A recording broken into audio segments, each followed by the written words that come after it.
Hey there, this is going to be a quick impromptu one, but we just got a taste of what it's like to not subscribe to Rivian's autonomy software. Let's talk about it. So there's a couple things I want to touch on here.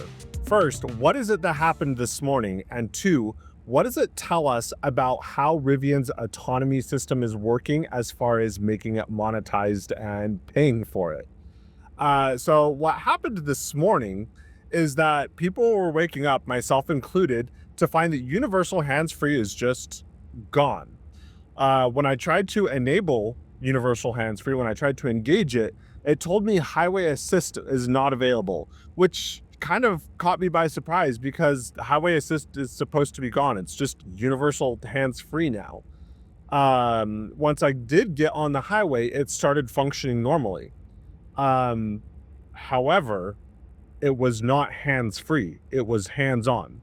As far as driving, it felt just as it always did. The drive styles still worked as normal, lane changes still worked as normal, but highway assist was insisting that I had both my hands on the wheel and my eyes on the road.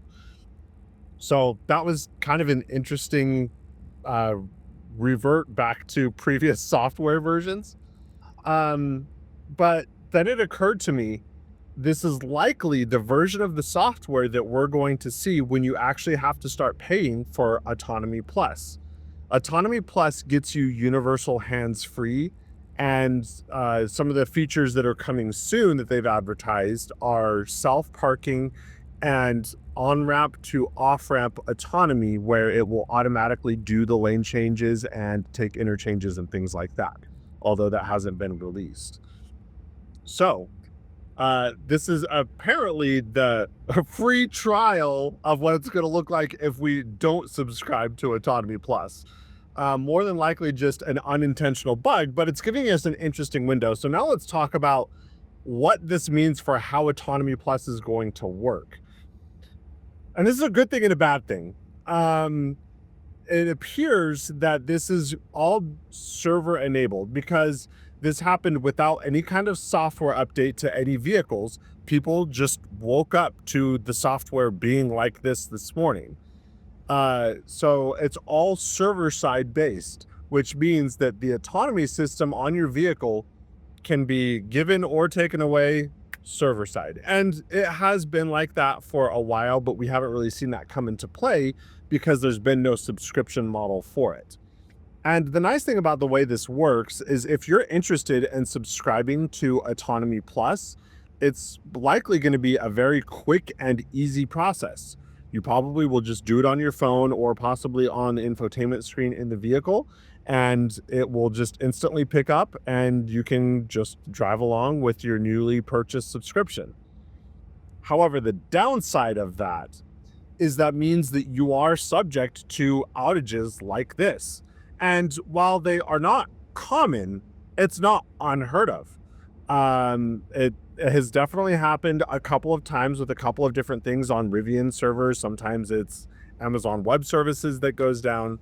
And that definitely can be a problem because then that means that something that you are paying for is subject to the cloud going down.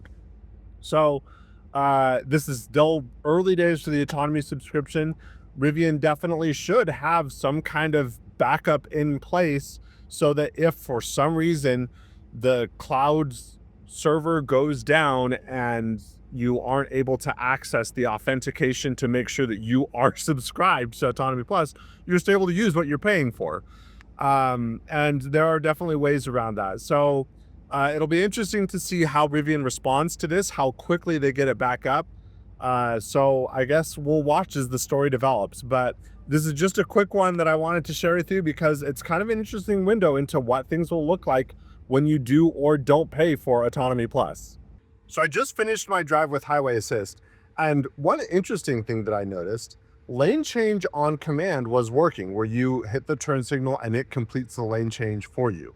According to the documentation on Rivian's website, that is not supposed to be a free feature. That is supposed to be part of the paid tier. So it looks like the entirety of the software experience that I had today was the free version, except for that. So either the code just isn't implemented yet to lock that one behind the paywall, or maybe they're changing their mind and we'll get lane change on command in the free tier. Only time will tell. Editor Mike here. As the story develops, we're finding out more. It appears that some people are being affected and some aren't. So while it is a widespread issue, it's not a universal issue. I'm sure it'll be fixed fairly quickly, but we're definitely going to keep our eyes on it. Until the next one.